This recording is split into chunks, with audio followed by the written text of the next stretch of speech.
Alright guys, check this out. I gotta introduce you to one of my new friends, James Barry. Hi Josh. He is, check this out, 19 years old. He lives in Sarasota, Florida, which is just like south of Tampa. And he's actually pretty talented. He's, I guess, just right out of high school. And we met actually in the comment sections of one of my past videos from like last week. It was amazing. He showed me this incredible YouTube video that he made. And I was like, dang, this is really, really well made.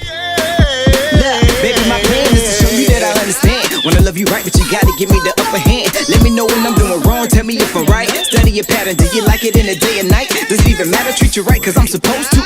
A young fella, but my soul from the old school. Through thick and thin, I'm here regardless what we go through. How do you buy it right, baby, just call me Whole Foods. So let me know, boo. Teach me how to do it, show me how to do it.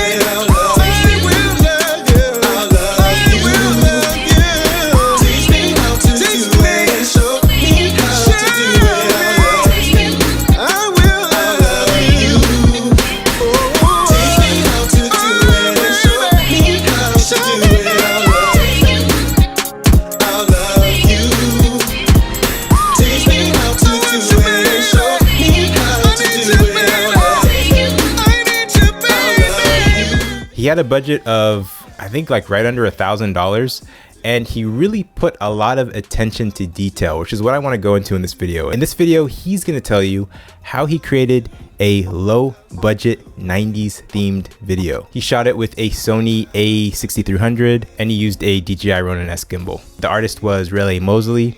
I just want you guys to sit back, relax, and listen to a little bit of James's insight. And I want to let you know that this video is going to be a lot more about like kind of directing advice and important tips about the creative side, as opposed to like 90% of other YouTube tutorials about this topic, where it's all mostly just about like kind of the technical breakdown. But before we get in this video, I of course got to tell you about my channel sponsor, Envato Elements. If you're watching this video, you're probably a video editor, and Envato Elements is a video editor's dream. It's a subscription service that gives you unlimited downloads of the most incredible stock footage, like cloud and fog overlays, aerial footage, fire, lightning. They also have incredible VFX packs, Premiere and After Effects templates, sound effects, royalty-free music, and literally anything you could ever want as a video editor. Just by clicking the link below, you will automatically get a free first month. You'll see that coupon for the free first month at the very end after you've finished signing up.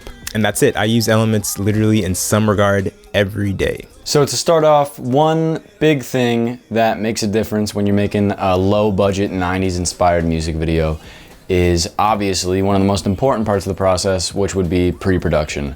For this music video, we had an idea of all the costumes we wanted to use, all the locations we wanted to use, all the props we wanted to use. What we were going for was like bright colors. You'll see a lot of old 90s music videos with like a bunch of friends breakdancing, and they have big boom boxes and they're wearing like neon windbreakers and all this funky stuff that you'd only see in 90s videos. Think like Fresh Prince of Bel-Air type clothing style, and that's the general idea we had to begin with. We actually got all these costumes from a theater, a local theater here in Sarasota, that all of those dancers perform at and do shows at, so they have access to the costume department. I think it turned out great. I think it all looks really good, color coordinated, and that's a huge thing that a lot of people overlook.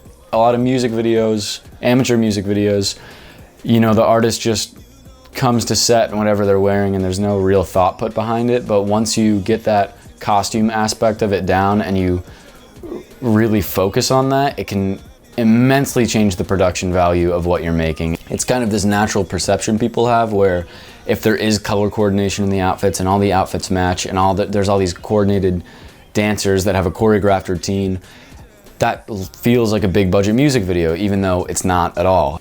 As far as locations go, anybody can walk into an alley with a camera and an artist and a few dancers and their production team and just film something, you know? I mean, it depends really what city you live in. I live in like a little beach town on the west coast of Florida, so nobody really cares. And we found some cool looking alleyways with a lot of character and a nice clean top of a parking garage. And they were perfect kind of just playgrounds to get these amazing shots of the dancers in, and I think it worked out great. And the other scene, the party scene, was just at our client's house. So there was really no expenses for locations either. No location agreements needed, no fees to pay anybody for a studio. You just gotta be smart with what you have to work with. The second point I'd like to touch on is just the ideas you have to go for the feeling and the vibe that you're looking for, which in my case is a 90s video. For you, it could be anything. I'll ride my bike around town and just relax and just play the song on repeat that I'm making a video for soon. And I'll look at different locations as I ride my bike around, and I'll think about different things. If you allow yourself that time, a lot of good ideas come out of that because you're not distracted by anything. You're looking at different things all the time, seeing different people on the street, seeing different alleyways you pass by. Go somewhere and just think and take that time. You can come up with some amazing ideas. Getting organic ideas, not too clouded by other restrictions you put on those ideas, and just visually complementing the music is what you're there to do as a music video director. And once you can do that and get those standout scenes to really shine and keep repeating that process in every video you do, you're just gonna get better and better. And people are really gonna admire that uniqueness in your work, and you'll really kind of find your own style over the years. The third point I'd like to touch on, as many people as you know that can provide some type of value and that are your friends, and you could either feed them or pay them a cheap day rate to come join you in the video shoot. We could never, ever, ever afford to get choreographed dancers for, a 10 or 12 hour shoot. That would never happen in a million years with the budget we were on. But because those dancers were friends of the artist, and they actually, with Raleigh, choreographed an entire original dance routine for the Teach Me video, which is crazy. And that's another point I want to bring up, is for a budget music video like this to really make it stand out, the artist has to be working just as hard as you are and really bringing everything they have to the table, like Raleigh's dancing skills and his connections through the theater and the costume department and all his friends who are dancers. He definitely provided a ton of value to the shoot. The same way I provided all the visuals and the editing skills and me directing everyone to make it all come together. And it was really a perfect storm of all this different talent in one place coming out with one video, and I think it's crazy what we got done. I'm still impressed with it. The fourth point I want to touch on is, for a budget music video like this, getting everything done in one day. We had a crazy, crazy shoot day with the Teach Me video. I think it was about 12 hours that it lasted. The actual shooting was probably more like 9 or 10, because that definitely went overtime from what we had planned, and I'm not mad about that because we got amazing things done, and it was probably mostly my fault for taking so long with a bunch of different shots I wanted to get perfectly. So it's really important to move quickly and be efficient and know what you need when you're shooting. That's so important. There's a lot of times, and I'm absolutely guilty of this too, even on this shoot, where I got a lot of coverage that I didn't end up needing at all. But overall, when you're working on a tight schedule, because a tight budget equals a tight schedule,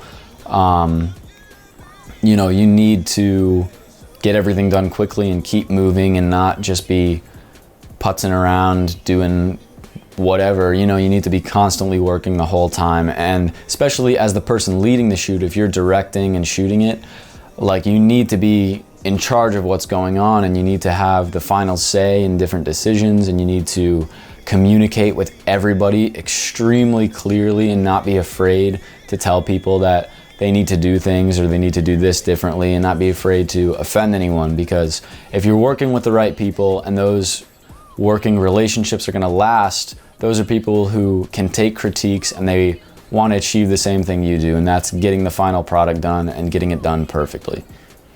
The fifth and final thing I want to talk about, mainly for the 90s aspect of this, was the editing. I decided with this to go with a 4:3 aspect ratio, and this is a super powerful tool to use to get a certain feeling and a certain look to your video, but it needs to be used with intention. I think it needs to have a reason to be like that, because aspect ratios are an important thing and they convey all types of different feelings through film or through music videos. That's just one little part of the puzzle as far as editing went. A few other editing techniques I used in this, we were really going for a super loud, punchy, crazy vibe with a lot of dancing. Energy is the main thing. That's what I'm trying to say, is we're going for energy. And the way you convey energy is a lot of fast cuts, a lot of movement in the cuts. I think it turned out great. I'm super proud of the project, and it was one of those things where not only did I make a great video for the client and his purposes, but it's something that I can put in my portfolio and use to get gigs that pay 10 times as much as this one did. That's the big thing about doing low budget music videos and really absolutely working your ass off on them. Put all these extra hours in, and it's all this work for a low budget, but in the end, it's absolutely worth it, because now this is the best music video I've made so far. I've only made about 5 or 6 so far, but I'd say this is my 6th or 7th one, and objectively, it's the best one. So that's really what it's all about for doing budget stuff. And when you're doing budget stuff like this, make sure that everybody involved is super friendly and nice to work with. But yeah, go stream the Teach Me music video and the song on Spotify or Apple Music if you like it. And go check out Raleigh's Instagram right here. You can see what other stuff he's working on. But thank you for listening, guys, and thank you for having me, Josh. James, I'm so glad that we met. Thank you so much for sharing all of your insight in this video. Would love to get you back on the channel. Guys, thank you so much for watching this video. Please make sure to like it. Please make sure to share it. Please subscribe to the channel. I have 2 more videos for you to watch. Remember that you can get Envato Elements down in the description. First month free. And as always, remember to keep it chill.